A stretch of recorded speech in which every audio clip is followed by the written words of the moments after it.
Spiritual bypass refers to believing that my higher power, that God, for me, I'm as someone who identifies as a Christian, okay, so God is going to do the work and I don't have to. God can do it, therefore I don't have to. So this might be you come and you tell me, admitting to me some form of betrayal, you're telling me that you betrayed me, and I take a deep breath and I say, you know what? God has forgiven me, so I forgive you.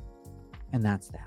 But the belief that it can be a single decision to which I never have to return, which I never have to grapple with, in my book, that is spiritual bypass. If you're not a Christian, even if you don't, find inspiration in the text of the Bible, I think there may still be an important lesson for you in this. So remember when Jesus talks about putting your gifts at the altar, laying your gifts at the altar, and he talks about, there's actually two different passages where he teaches on this.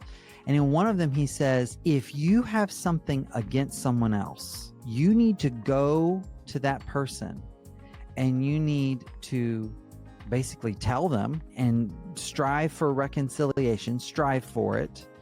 Try to be reconciled first, and then you can go and lay your gift at the altar. Then there's another passage where he says, if you're going to present your gifts at the altar and you remember that someone else has something against you. So here it's not you that's holding the unforgiveness, but someone else isn't forgiving you.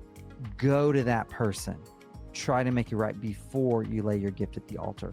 And see, what a lot of people think is they think that forgiveness is the act of laying your thing at the altar.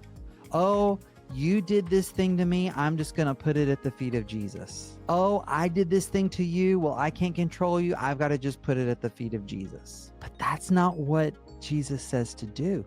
That's spiritual bypass. The act of worship in those situations is working to make the relationship right again. Now, that always takes two people.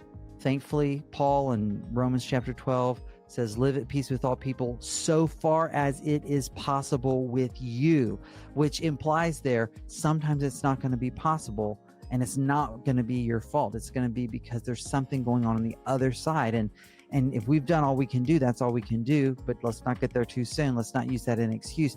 But hear me clearly. What I'm trying to get at is the danger of the spiritual bypass of thinking I can just lay it at the altar and not have to do the hard relational work.